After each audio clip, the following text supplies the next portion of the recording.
To start our program, it's my pleasure to invite Mr. Bilguundemberel, Deputy Head of Mission and Counsellor at the Embassy of Mongolia in Singapore.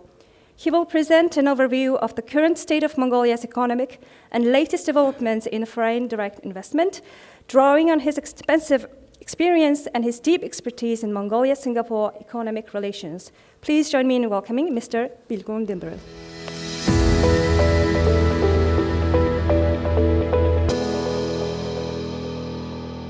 Good morning, ladies and gentlemen, distinguished guests, Your Excellency. Thank you for being here today with us. Without further ado, I'll share a very informative slide, which you can take pictures, and I'm certain that after the presentation, the slides will be shared with you. But my main aspiration is not to share extensive information, but share a little bit of my insight in key factors or key indicators from the perspective of, as a Mongolian, a representative of the embassy, as well as one who's working and living in Singapore. So the topic of the presentation today is the current state of Mongolian economy and the FDI. I'll break down the presentation into two parts. We'll try to differentiate why Mongolia is positioned as a strategic investment location. Second, our investment climate and the current FDI situation, with, again, a little bit of my insights. So as you can see, in this very informative, infographical, detailed slide, there is a few figures you can identify. We have a small population of 3.5 million people, and under 30 years of old population encompasses around 59%. And the literacy rate is 99. On top of it, we are strategically located between Russia and China, a huge market. Despite the current geographical challenges, the times will not be always the same. The markets will open up, the markets will grow. So I'm sure many of you have been in different forums. I just heard that one comment from, I just been to some Central Asian forum, investment forum. But I've been asking myself this question, why Mongolia is different from our brothers and fellows from Central Asia, as well as the similar countries with similar economy. And I found key details that Mongolia is different. Maybe to explain it in the perspective of Singapore, the Singapore's population is also small. So our citizens are around 3.7, 3.5 million. And we also have the same amount of population. I'm sure, again, you heard the people with similar facial structure, presenting you the same, the young population, English-speaking, growing economy all over again. But why? We are small in population. It's not, when you see it as economies of scale, it might be seen as a disadvantage. But when you think of Singapore, because Singapore's population is small, the changes, the policy-driven, is if it's correctly driven by the right policy, the changes could be implemented instantaneously. And many of Singaporean political leaders stated this advantage. Because of the new generation, transitional AI, quantum computing, and the advanced technologies, the rescaling, the transitioning into the greener future, sustainability, fintech, all this have advantage when you have a small population. You can make changes much more faster because it's all about the speed now. All the big T's, trade, you know who, and then also tariff, all the starting with the T, momentums, have changing things the faster we have ever experienced before. And with that, Mongolia have a significant advantage with the small population, because we're young, because we're literate, and we have an internet penetration of 83%. With the Starlink, I think it now reached over 100%, with the mobile connectivity of 139%, which is amazing. And I had been to the FinTech Festival last week, and Mongolia is 90% cashless, actually. And our capital market introduced the OTC blockchain-based first-ever capital market stock platform, so which is the pioneering in certain sectors. But if we do the right things, the change will come fast. Again, we are also nomadic in culture, so change and adaptability is in our culture and heritage. So again, with this slide, you can see our macroeconomic indicators. Again, you see some appealing growing indicators of GDP is growing over the last 4 years. Our GDP per capita as well as GDP have doubled and more than 2.5 times for the whole GDP, and GDP per capita around 4,000 to 7,000 in the last 4 years. All the promising numbers, again, the fancy slides, fancy forms, but few numbers might take your attention. The inflation rate and the loan rate, which is a high. So every investor I met asked 3 questions. Do you have a direct flight connectivity? How fast I can physically go in and out from the certain location? Is it how fast I can put my money and take my money out? And the third, the political and economical stability. So these 2 factors, indicators might alarm you. But again, behind this growing economic indicators, these 2, I would like to bring more of my perspective. The inflation, of course, it is a global issue now. But ours is almost hitting 2 digits because we are a landlocked country and dependent on the more of a consumer-based inflation is contributing to it. So if and when the small manufacturing or the connectivity, I'll later bring on the later slides, it will have more meaningful impacts. So the inflation is not just a flat. There's a different basket of goods affecting more heavily than the others. So it's not because of the whole economy is collapsing down or so. As for the loan rate, we are opening up our economy. Now, everybody say it's opening up. It's not because it's closed, but because we're trying to liberating it and inviting more of a foreign institutions and more of a foreign banks. I just heard one news that will soon open or welcome to facilitate the foreign banks to come into our economy. As you can see, the GDP has been growing.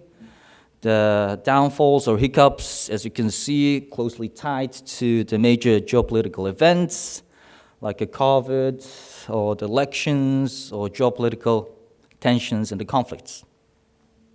So as you can see, our GDP has significant contributing 3 factors: agriculture, mining, and manufacturing. The mining might have been diminished into this second quarter, but I'll show you on the next slide. Oh, sorry, the next one. I'll explain why the mining is a safe bet for us. So as you can see, this is our investment climate. We have been part of multiple international conventions. Our taxes have been considered as favorable among 16 countries with the lowest VAT, among countries with the lowest corporate taxes, 6 countries. And we also offer a stabilization certificate, which is a tax levy or tax deductions on the Mongolian authorities. But the one thing you should take a closer look, it's current credit ratings. I also had a recent discussion before my presentation began. It's just been upgraded. I just upgraded this current credit ratings before sending out to my presentation. So it's a very good sign. It's not just a good sign, but also many of you know what's happening in Mongolia if you do some little bit of research. The political changes in June, and now the speaker have changed. It's not a secret. It's been very transparent. And because we are transparent and strong parliamentary political system, the world doesn't care. Our economic indicators and current credit rating upgraded. So if you're worried about, and you're from Singapore, so it's always been stable for the political scene. If you're worried or concerned about the Mongolian political is like shaking, someone's like into some trouble or government changing, no worries. We've been through it all. And we don't even care. And we haven't even got an upgrade, so it's a good sign. So rest assured. So let the numbers talk. And we also have a pleasant surprise for investors, 26 double taxation agreements, which you can leverage on. I'm sure many of Mongolian entities and also international entities have been leveraged on because of the strategic location of Singapore, and also 44 foreign investment protection agreements signed so far. So for Mongolia and Singapore, as I mentioned, it's the 3rd our largest investor. The annual inflow for each quarter from our National Statistics Office. The FDI inflow is every quarter, it's number 2 or number 3. Number 1, Netherlands. If you don't know, it's Rio Tinto. Number 2, China. Number 3, Singapore. So it's not all Singapore companies, but Singapore-based companies. But with your all combined efforts, we are also benefiting, and I'm sure with these 3 bilateral agreements, the basic foundation of investor rights have been protected. And also highlight the implementation agreement on carbon credit. So it's for the last 20 years, we haven't signed any new deal. I'm sure the investment protection agreements and especially the double taxations have been signed on most of the countries in early 2000s and late 90s. It was a big, big trend on signing on these agreements. But I want to focus the implementation agreement, the why on carbon credit. It is important. Because although we are geographically bound and limited, now we can trade with Singapore. This is the direct quote I taken from Her Excellency Grace Fu, the Minister of Sustainability. Behind this, it will test our cooperation, not just implementing a green project, capturing carbon, deducting from your taxes. No, it's testing our ability to work together and also creating investor confidence in the longer run. So minerals. So this is Mongolian map, and I want to highlight the 3 key products. Again, with the statistical information, as you can see, we're rich, and I'm sure many countries also say the same. We're a big territory, rich in resources. But why Mongolia is a little bit different? Because we have copper, critical minerals, rare earth, and coal and gold. So if you're a smart investor, you need stability. You don't put your old eggs in one basket. So when the times are industrializing or creating more developments are being created in our neighbor, like China, the coal is rising. So it's our main commodity to support our economy.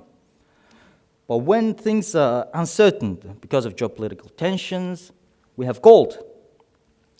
And when we look at it, this magnificent slides, some of them are helped with the ChatGPT. So without the AI, smartphones, I will not be here maybe, but as to the copper, no EV, no rare earth, no data centers, no smartphones. So although you are thinking it's green, but on the back supply chain end of it, you still need some minerals, rare earth, you need hardware. So even Singapore looking into the SMRs, the small modular reactors, to solve the energy problem to greener. You need the data centers, EVs, to become the world more greener and sustainable. It's one of the proven facts. So the reason I'm highlighted these 3 products is our economy is heavily based on mining, but these 3 factors will keep up. One price goes down, one goes up. If you focus on one thing, it will complementary. So although it's not just sound one product, mining, it's not.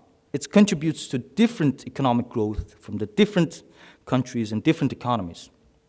So it's a diversified commodity trading.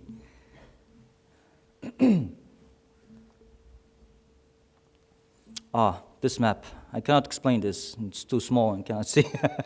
But as you can see, our connectivity, because we're landlocked, the railway connectivity has been developed last few years. The logistics is, of course, one of the highlights in Mongolia. Because we're landlocked, we import most of our goods, consumers, and because we are, again, based on these 3 big mining commodities, we need to export. Our trade balance is positive. We are an export-based nation.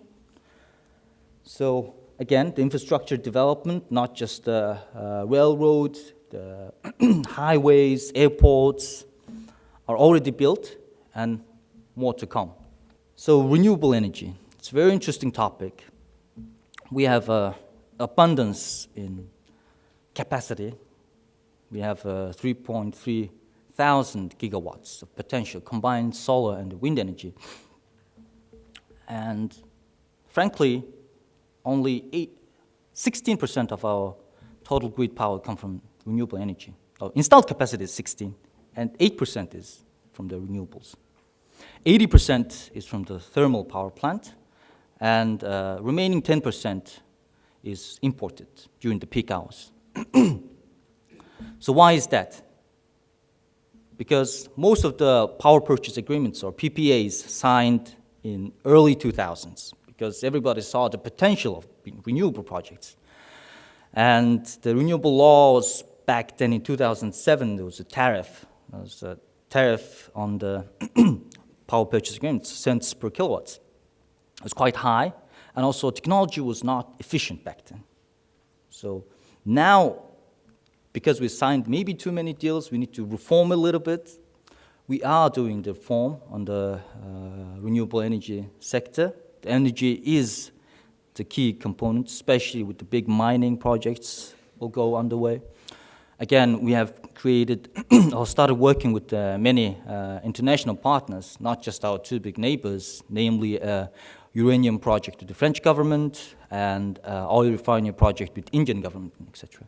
So this slide, I will talk with my suit. It's a Kashmir blend with tropical country where I came from. It's one of the coldest capitals.